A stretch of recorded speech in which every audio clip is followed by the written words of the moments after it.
two big players got knocked out today from the FIDE World Cup.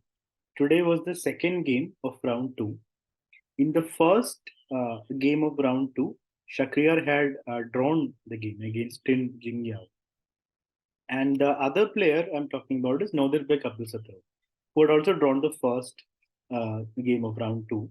So this game was important. I mean, if you win, you're through to the next round, third round. If you lose, you're out of the competition. So let us see how Shakriyar's game went. It was an exciting game, as almost all of Shakriyar's games go. So Shakh played with started with d4, d5, and we have the Queen's Gambit. Opponent played Queen's Gambit declined, and we have some opening moves. So a6, interesting choice to get b5 in quickly, and now knight d2, castles. So white pretty much plays standard Queen's Gambit style, brings a rook to the soon to be opened c file, takes, and queen b3, targeting b7 and d5. Both are defended right now. Queen d6, and now bishop d3.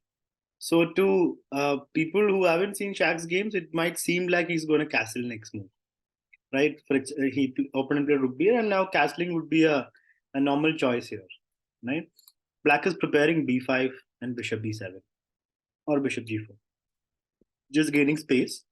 But Shakh plays h3. Again, nothing serious, right? He's going to castle next move. He's just stopping bishop g4, and he's going to castle after b5. Yeah. Opponent goes knight e7. So now Tin Jingyao wants to play c5. He shows he wants to play c5 and maybe get the knight to the king side, even to g6. So this is where Shakh shows he's out for blood. He goes g4, and this might be his undoing, as in so many games. But he's also won a lot of games with this sort of attack, Shakh attack, the g4 move. Now c6 was played, knight e5, and now knight d7, f4, king h8. So stepping out of any h7 problems, like also preparing g6. I mean, just basically stepping out of any checks from the king, keeping the king safe. Not a very natural move, but now it seems useful, right? Bishop h7 is no longer a threat, because if you go bishop h7, there is g6, right? So, and the bishop gets trapped. So king is moved away, so there's no check. So f6 was played, a very brave choice. So again here, is it possible to play bishop h7? No, the knight would have, right? So knight goes back, and now g5. Tin Jingyao shows he's fearless.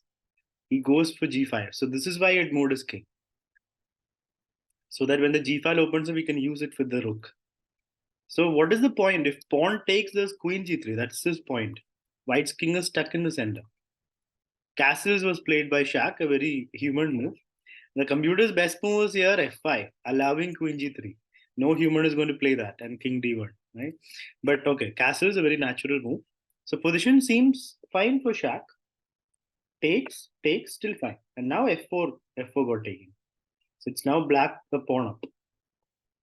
Rook e1. So even though it's a pawn down for Shakh, pieces are all active, and he can take the h7 pawn anytime, right? So he's fine here, right now. But queen g3 is there.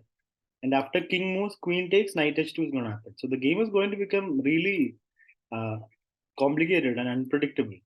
So this is an important decision. Should he go for queen g3? And then after king moves, queen h3, knight h2, and then save the knight? So Tin Jingyao goes for rook f7. He doesn't go for it. Would have been a good option, but okay, he goes rook f7. Now Shakh plays rook f2. Now if you go queen g3, and after king moves, queen takes, then rook h2 comes. And then everything strikes on h7. So not a good idea, right? So knight f8, defending h7 one more time. Now white have to defend g3. So queen g3 doesn't come, knight f1. So things are defended on both sides, and it's a pawn up for black, right? Rook g7, queen d2. So Shakh is offering a small piece treaty here. Opponent plays knight d6, so asking him to take. Shakh plays rook e3. So this seems to be taking things in the wrong direction. Knight h4 was there, right? Knight h4, rook takes. Queen takes, and knight takes was there in the position. But wait, knight h4 hangs the pawn, right? Oh. What happens after knight h4? Let's say queen takes queen, knight takes, and then knight d4. Two pawns up, but then f6 also hangs. So this seems all right for Shakh. But Shakh didn't go for it. Shakh went for rook e3. And now queen went back, clearing out that square for the knight. And here bishop c2, preparing queen d3, I suppose. Sort of like waiting on defending d4. So okay. He's basically preparing knight h4, so that the pawn is defended when he moves the knight. Bishop d7. Now position is very comfortable for black because white's king is the one that's less safe. So Shakh has misplayed it. Now time pressure is approaching. Knight g5, king h1. h3 is defended by the rook, so it's all fine. Pawn d6. This is a very calm move by Tinjinyar. A move that shows that he understands the position really well. He is just preparing c5. He's not creating anything here. It's already looking good for black. And white can take the pawn anytime he wants. Oh, sorry. The queen is defending it. If the queen moves, the pawn hangs. But after c5 takes, if queen takes, then yeah, this would be possible. But black's knight is very strong over here. And black's queen is also really good. And this bishop looks good as well. Now pawn b4. Trying to stop c5, but c5 comes anyway. Takes, takes, takes, and takes. So king's safety becomes a problem now. From this side, the queen's gonna create problems, and even this diagonal, this is gonna be a huge problem for Shakh. So suddenly, white's king is the one without any cover. Rook takes f6 seems to be stopping bishop c6 or preparing to sacrifice the bishop. I mean the rook in case the bishop comes in. So d4 comes. Now it's already completely good for white. I mean sorry for black. Rook b3. Rook c8, refusing the exchange, threatening the bishop, bishop b3, and now takes. H pawn was hanging. Bishop takes a6, threatening this and this. But then, of course, first comes the check, and after knight blocks, then comes a very nice move. Rook takes g4. But there was a better option. There was a better option. Okay, queen e5 seems to be the better option. What's the point? The rook hangs here, and if the rook moves, then the queen. What happens if the rook moves? So queen e5. Let's say rook goes to. Oh, the rook is like trapped. Can't go anywhere. There's only h6. Okay, you can give up the rook for the bishop, but let's say rook h6 and now knight f4. Wow. The pieces are just cut off from the side. Now bishop g2 is almost unstoppable. If you go rook h2, what happens? Let's explore this line. Just bring the other rook in. Wow. Complete domination happens. So queen e5 would have been really good. He plays a more natural move, threatening bishop g2. So what did Shakh do here? Shakh took, which is the correct decision. Bishop g2, king h2. Position is still equal, apparently. What is the material difference right now? White has a rook and black has a couple of. Wait, black is. Okay, black can take back the piece right now. So black will have two pieces for the rook. And that's the situation. Queen takes. Now knight g3. This seems to be a very natural move, saving the knight, consolidating the position. But Shakh had to play queen h6 apparently here, creating play. Rook f8 comes in. So queen h6, knight has to defend, and then rook f8. And the rook is stuck here. And if queen c7 check, we just go rook g3. So this is very difficult to play with very less time on the clock. So Shakh plays a very normal move, knight g3. Now Tim Jenya plays bishop d5. Queen e2, attacking the knight. Now rook h4. Killer move. So you can't really take the knight because, okay, so here queen e5 was played. If you take the knight, this discovered attack would be deadly. So there's a mate, knight f2, and now after king g1, queen will jump in. And if you block with the knight, do we have rook h1? Rook g4. Rook g4, and if king takes, rook g2 is mate. Wow. And if rook blocks, okay, this takes, and then rook g2 is mate. So these kind of mating threats are there in the position. So he can't take. And queen e5, same thing happened. Knight f4 check happened. So knight f2 is also mate. Both are actually very similar. Knight f4 is also mate. The checkmate will happen on g2. For example, king g1, same line, queen check. And if king moves, rook, oh, this rook h2 is mate. So here, after knight f4, Shakh resigned and he's knocked out in the very first round he's played. So first round he got a bye, and second round he got eliminated from a slightly lower rated player compared to him, almost a 200 points difference. But that's how the World Cup is. One game or one day you play bad, and or one game that's complicated happens, and you're out of the World Cup. So that's how it went for Shaq.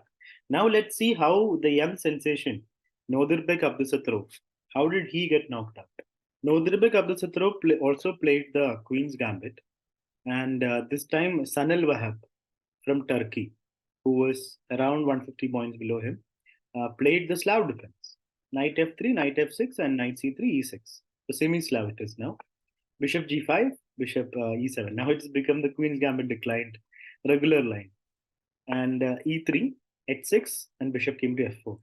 Is it now sort of London? Some kind of London now. It's as if the bishop went directly to f4, but with an extra tempo for black. Knight d7 and a3. White is gaining space on the queen side, and now knight h5, trying to get rid of the London bishop. Takes, and bishop d3 takes. And knight f6 and knight e5. Knight d7 castles. The position seems pretty fine for white. Good for white, right? Comfortable. And now it's even more comfortable because you get a lot of space, and if those pawns get rolling, it's almost game over. Like if white gets three moves in. Queen b6 though first, attacking d4 and b2. It's a double attack. What do you do? Wow. So here, uh, Nodirbek played knight e2, and black just took the pawn.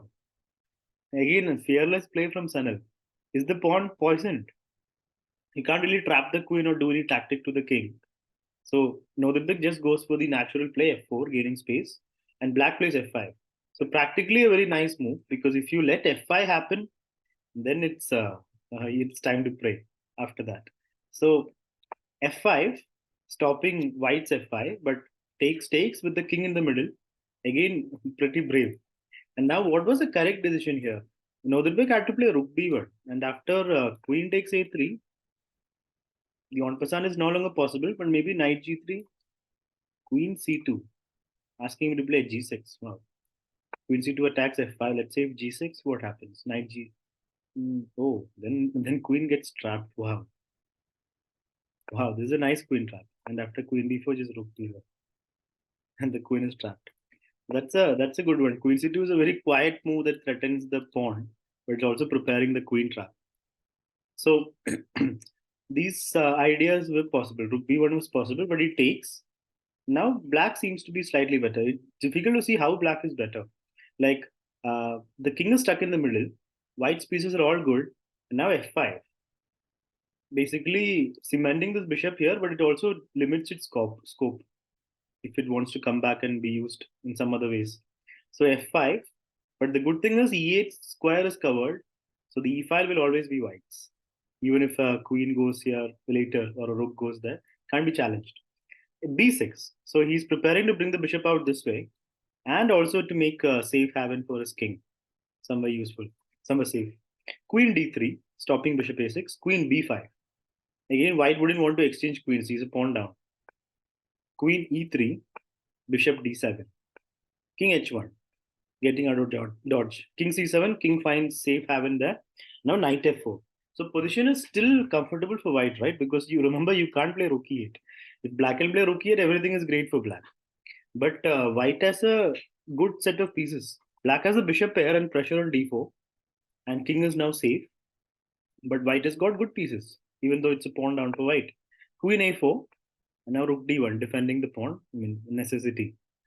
He couldn't defend any other way except with the knight, maybe. King b7, now knight h5. That bishop is holding everything together. It has to go.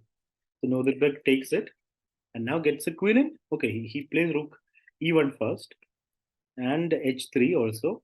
He's in no hurry to get the queen. He plays rook f4, first defending the pawn, and then the queen will jump in. Rook d1. So still can't easily get the queen in there. Again, oh, queen e1. No, you can't play rook there, right? So it's actually fine to go in now, but first he keeps his rook on this line so that c5 doesn't come. c5 is not really a problem, right? We're just giving extra support to this rook, saving this rook in some way. Now c5, c5 came. Wow, I thought c5 just opens up the black king's diagonal, but white's bishop is stuck. Can't really be used that easily, right? If it moves away, then the e file is gone. So black's bishop is going to occupy that diagonal. So c5, a very nice move. So basically, what black is saying is, I'm going to get connected pass pawns, at least one pass pawn. I'll go down the board, and I'm a pawn up. My pawns are good, and if it becomes an endgame, it's easily winning for me. Queen e7. So Nodirbek goes for counterplay. Queen a4, attacking the rook. Rook comes to e1. Now queen c6. Could he actually take? I mean, then f6 would also fall. Oh, wait. Yeah, f6 would also fall. And he, yeah. So queen c6, defending f6, and now rook f3. What is the point of rook f3 actually? Why did he play rook f3? Does he want to get the rook also in? Yeah, probably get the rook in, but bishop is covering it right now. Pawn c4, not taking the pawn, he just pushes it, getting a pass pawn without doubling it. Pawn c4, and also c file is still closed. Rook e3, king b8.